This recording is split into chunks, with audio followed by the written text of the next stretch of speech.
신명기 16장 13절에서 22절 말씀입니다. 너희 타작마당과 포도주 틀의 소출을 거두어 들인 후에 이레 동안 초막절을 지킬 것이요 절기를 지킬 때에는 너와 네 자녀와 노비와 네 성중에 거주하는 레위인과 객과 고아와 과부가 함께 즐거워하되 내 하나님 여호와께서 택하신 곳에서 너는 이레 동안 내 하나님 여호와 앞에서 절기를 지키고 내 하나님 여호와께서 내 모든 소출과 내 손으로 행한 모든 일에 복 주실 것이니 너는 온전히 즐거워할지니라. 너의 가운데 모든 남자는 1년에 3번 곧 무교절과 칠칠절과 초막절에 내 하나님 여호와께서 택하신 곳에서 여호와를 배웁되 빈손으로 여호와를 배웁지 말고 각 사람이 내 하나님 여호와께서 주신 복을 따라 그 힘대로 드릴지니라. 내 하나님 여호와께서 네게 주시는 각 성에서 내 지파를 따라 재판장들과 지도자들을 둘 것이요 그들은 공의로 백성을 재판할 것이니라. 너는 재판을 굽게 하지 말며 사람을 외모로 보지 말며 또 뇌물을 받지 말라. 뇌물은 지혜자의 눈을 어둡게 하고 의인의 말을 굽게 하느니라. 너는 마땅히 공의만을 따르라. 그리하면 네가 살겠고 내 하나님 여호와께서 네게 주시는 땅을 차지하리라. 내 하나님 여호와를 위하여 쌓은 제단 곁에 어떤 나무로든지 아세라상을 세우지 말며 자기를 위하여 주상을 세우지 말라. 내 하나님 여호와께서 미워하시느니라. 아멘. 하나님의 말씀입니다. 오늘 말씀의 제목, 은혜를 기억하는 제사, 공의를 기억하는 판결. 이런 말씀의 제목으로 하나님 말씀 나누겠습니다. 오늘 이 말씀의 제목만으로도 굉장히 깊은 의미가 있습니다.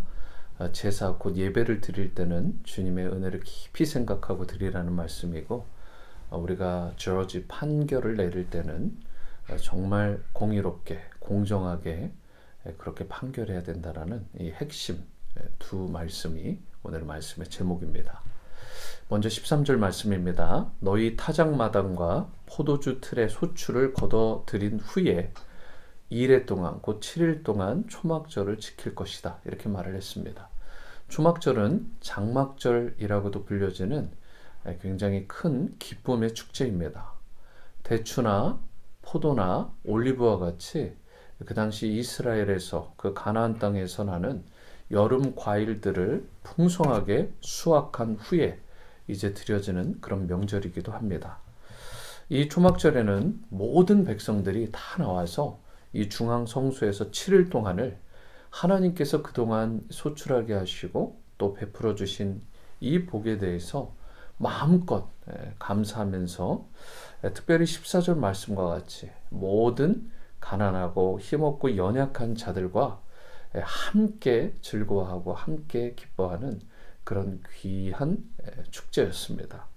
14절에도 절기를 지킬 때에는 너와 내 자녀와 노비와 내 성중에 거주하는 레위인과 객과 고아와 과부가 함께 즐거워해야 될 것이다.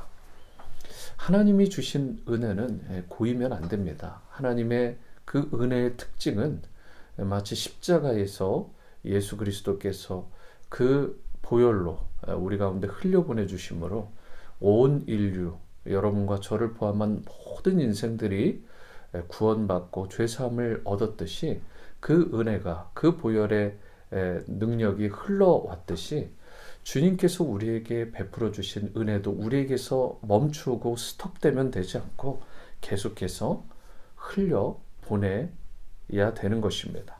여러분뿐만 아니라 특별히 다음 세대, 우리의 자녀들에게 흘려보내라고 말씀을 합니다.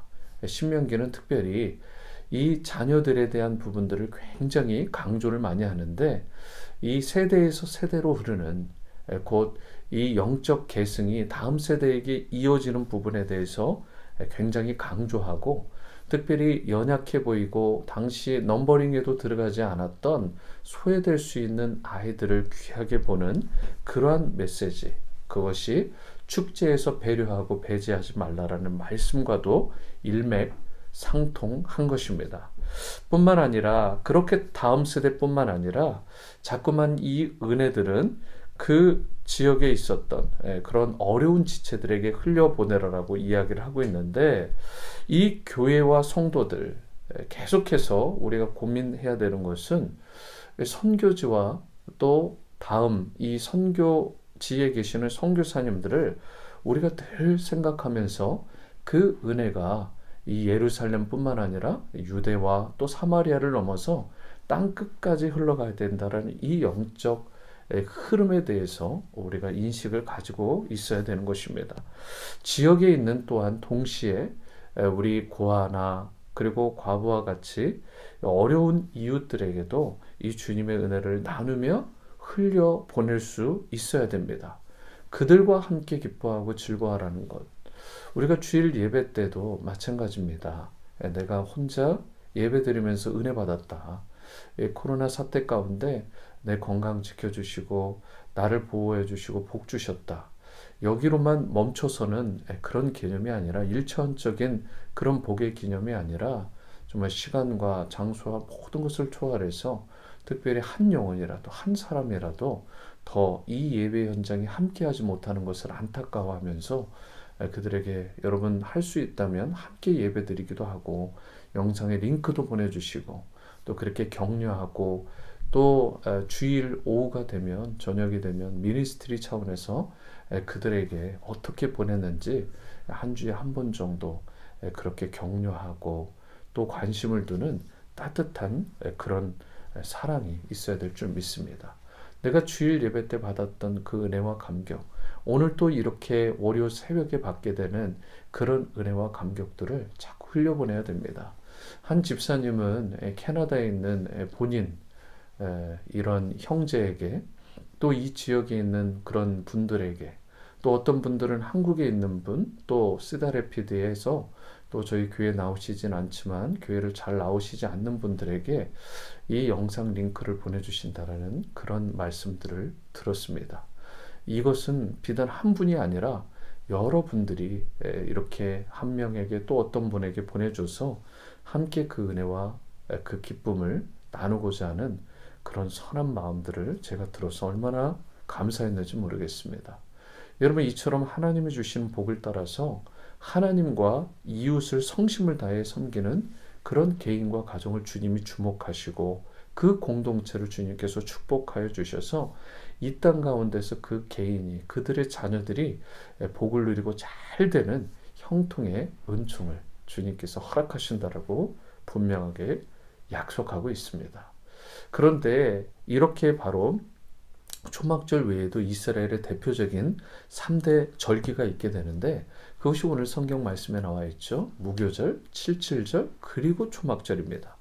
여러분, 이스라엘의 모든 남자들은 특징이 뭐냐면 한 가정의 영적인 가장으로서 1년에 3번 이 3대 절기만큼은 하나님께서 택하신 중앙성소에 직접 올라가서 하나님이 베푸신 복과 은혜에 감사하며 절기를 지키라는 것입니다.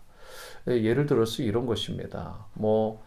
저쪽에 멀리 뉴욕에 있는 그러한 또 LA에 있는 사람이 이곳에 예를 들어 아이오와에 예배 초소가 있다면 이쪽으로 와야 되는 거고, 우리가 만약에 콜로라도 덴버나 이런 곳에 있다면 1년에 3차례 이 절기만큼은 그 성소로 가서 그 먼 거리를 마다하지 않고 가서 예배드려야 되는 그런 특별한 지침을 받았던 것입니다. 오늘날은 물론 이렇게 한 곳을 정해서 1년에 3차례, 한 차례 이렇게 할 필요는 없지만 매 예배가 귀하지만 그만큼 이스라엘 백성들이 예배의 소중함, 이 절기의 중요함을 알고 그렇게 중앙성소로 가서 하나님께 예배 드렸던 자세만큼은, 그 마음의 중심만큼은 우리가 본받을 필요가 있겠죠. 그런데 그때마다 드려야 되는 그 마음의 중심이 더 중요한 것인데 하나님이 베풀어 주신 복과 은혜에 감사하며 절기를 지켜야 됐다라는 것입니다. 그래서 이 말씀 가운데 감사하면서 그 은혜를 나누려면 16절 하반절에 뭐라고 되어 있습니까? 여호와를 비읍되 빈손으로 여호와를 배웁지 말아라. 17절에 각 사람이 내 하나님 여호와께서 주신 복을 따라서 그 힘대로 드릴 것이다 라고 말을 합니다. 우리가 받은 복은 나 자신이 열심히 해서 내 힘과 내 능력으로 얻어진 것이 아니다라는 이 자기 포기 선언, 어떻게 보면 청지기 정신을 가지고 하나님께서 베풀어 주신 그 은혜임을, 그 덕분임을 우리가 충분히 완전히 고백하며 모든 좋은 것을 공급해 주시는 하나님께 마땅히 당신께서, 주님께서 주신 그 복을 따라서 힘대로 그분께 우리가 돌려드려야 된다고 말씀하고 있습니다. 여러분, 이러한 물질관이 있는 성도는 어떨까요? 세상에 지금 온통 사람들이 이 물질 주의에 매몰되어 있고 탐욕에 찌들어 있는데도 불구하고 이러한 하나님 앞에 청지기 정신을 가지고 하나님께 은혜를 돌릴 줄 아는 사람은 정직과 공의를 행하며 그렇게 기쁨과 감격 가운데 살아갈 수 있게 되는 것입니다. 그래서 19절 말씀을 보시면 너는 재판을 굽게 하지 말며 사람을 외모로 보지 말며 또 뇌물을 받지 말라. 뇌물은 지혜자의 눈을 어둡게 하고 의인의 말을 굽게 하느니라. 여러분, 뇌물은 사람의 눈을 어둡게 해서 죄 없는 사람까지 죄 있게 만들어버리고 결국 억울한 사람들의 그 눈물과 그 절규가 하나님의 귓전에 들림으로 공동체가 오염되었다라는, 부패되었다라는 그 부분을 하나님께서 감지하시고 그 땅을 심판하실 수밖에 없는 것입니다. 여러분, 하나님은 경제적으로 궁핍한 사람들이 차별받거나 소외당하지 않는 정말 존중받고 인정받는 그런 평등한 세상을 원하시는 것입니다. 하나님은 거룩한 분이시기 때문에 하나님의 백성과 공동체가 거룩하기를 또한 기대하시는 거죠. 여러분, 하나님의 베풀어 주신 은혜를 우리가 마땅히 깨닫고 우리가 평상시에 주님이 주신 그 복을 따라서 힘대로 하나님께 돌려드리던 사람은 자연스럽게 이런 뇌물에 귀를 막고 마음을 막고 정직과 공의를 행하며 하나님의 뜻대로 살아갈 수 있게 되는 것입니다. 그러나 하나님의 것을 마땅히 하나님께 돌리지 않는 사람은 자신의 것인 양 탐욕과 물질주의에 함몰된 인생은 아무리 세상에서 볼 때 정직해 보이고 의인처럼 보여도 사실은 그 안에 탐욕과 그 안에 물질로 찌들어 있기 때문에 결국은 하나님의 이 정직과 공의를 행하며 온전히 살아갈 수 없는 것입니다. 그래서 마태복음 6장 24절에서도 사람이 이 하나님과 재물을 겸하여 섬길 수 없다고 분명히 말씀하신 것입니다. 재물이 인생의 주인 노릇을 하기 때문에 결국은 하나님과 니어링, 가까이 하는 것이 아니라 하나님에게서 더 멀어지게 되는 그러한 일들을 만들게 된다는 거죠. 미가서 6장 8절에서는 뭐라고 말씀했습니까? 하나님께서 우리 인생 가운데 원하시는 것은 우리가 곧 정의를 행하고 인자를 사랑하고 겸손하게 하나님과 함께 행하는 그런 산 예배를 삶 가운데 드리도록 행하도록 명령하신 것입니다. 어떤 지혜자나 세상적인 의인이라 할지라도 눈에 당장 보이는 재물의 유혹, 뇌물에 손짓해서 쉽게 자유할 수 있는 인생이 없습니다. 하지만 하나님을 두려워하고 하나님의 것을 평상시에 하나님의 것으로 인정한 사람은 그 부분에 대해서 철저하게 기본적으로 훈련이 되어 있기 때문에 여러분, 모든 것으로 넉넉히 채워주시는 그 하나님께 자원함으로 기쁨으로 즐겨드리는 인생은 이런 공의와 정의로운 삶, 하나님께서 기뻐하시는 산 예배로 하나님께 드릴 수 있게 되는 것입니다. 여러분, 삶 가운데 정의를 행하고 인자를 사랑하며 겸손하게 하나님과 함께 하는 삶, 이 삶이 예배되는 삶을 통해서 하나님께 영광이 되는 여러분이 될 수 있게 되기를 바랍니다.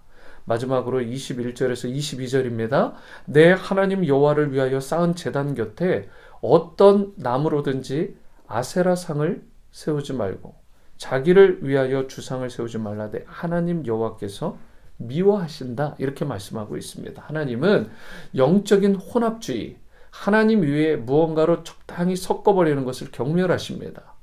일본에 그렇게 신이 많고 이집트, 이 애굽에도 가나안에도 얼마나 신들이 많았습니까?